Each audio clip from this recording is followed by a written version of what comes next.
Welcome to our continuing series, Questions and Answers from Sri Aurobindo and the Mother, Part 5, from the Mother. Question: does the new force that is at work now act through individual effort or independently of it? Mother: why this opposition? The force acts independently of all individual effort and, so to say, automatically in the world. But its action sets up individual effort and makes use of it.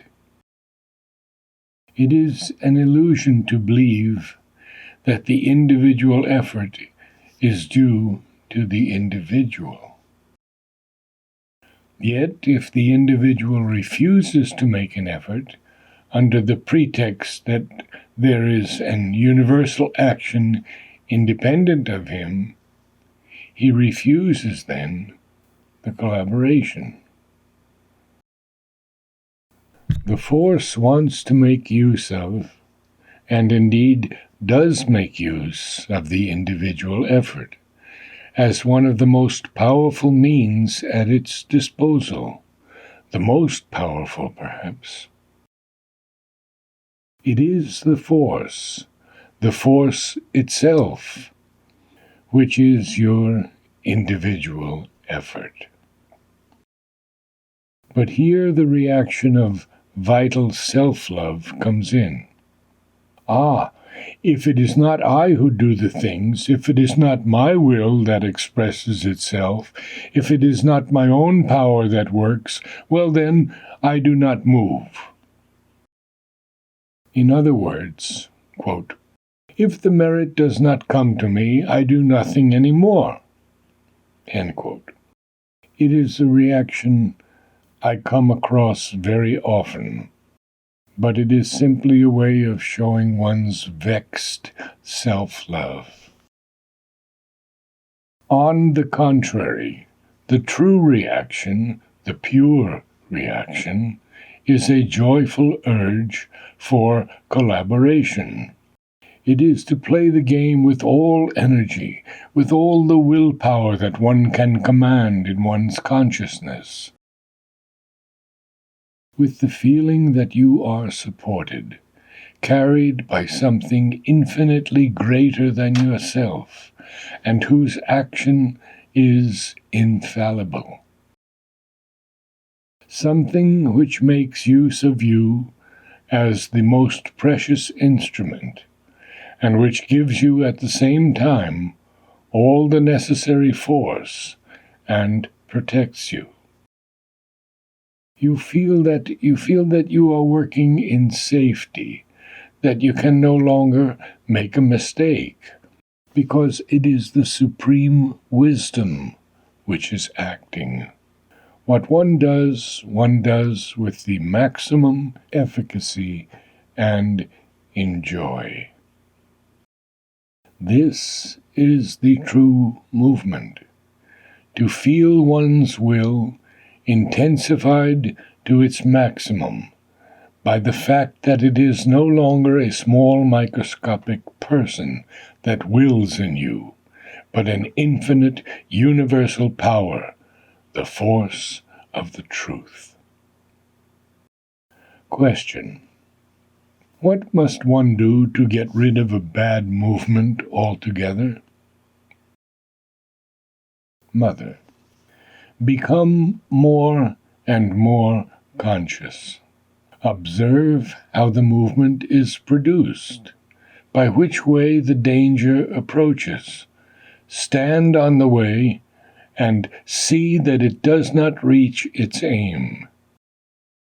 If you want to be cured of a defect or to eliminate a difficulty, there is only one procedure. Have a very wakeful consciousness. Be perfectly vigilant. First of all, you have to see clearly your goal. But do not rely upon your mind, for you will note that it wavers constantly. No sooner you take a decision than it puts forward all possible arguments to make you doubt about it. You will be tossed about, you will hesitate, and finally you will arrive at nothing. Therefore, at the very outset, you must know exactly what you want to do. No, not mentally, but through concentration, through aspiration, and a fully conscious will. This is a very important point.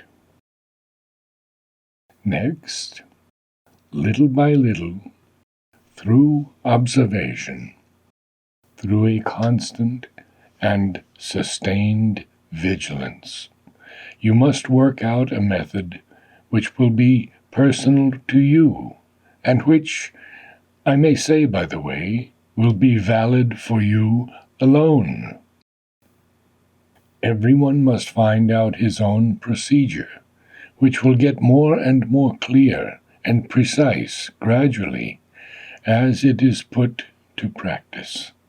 You rectify one point, make another precise, and so on. For a certain time, all goes well.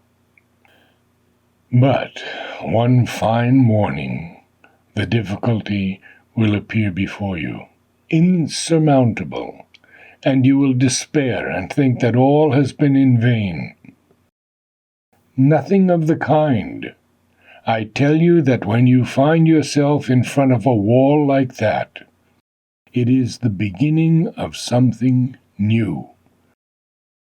By a still more accentuated, sustained, obstinate concentration, you will pass through the wall to the other side, and there will come to you a new consciousness, a new force, a new power, a new procedure that will take you further on.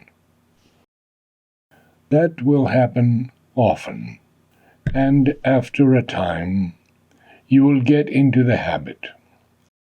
Far from being discouraged and giving it up, every time you increase your concentration, your aspiration, your trust, and with the new help that will come to you, you will develop other means to replace those you have overpassed. It is thus that you progress from step to step.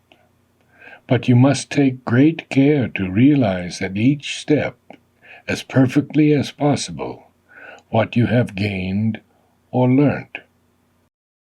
If you do not apply materially your inner progress, a time will come when you will not be able to move at all. For your unchanged external being will be like a chain that will not only prevent you from advancing, but will pull you back. So, a very important point.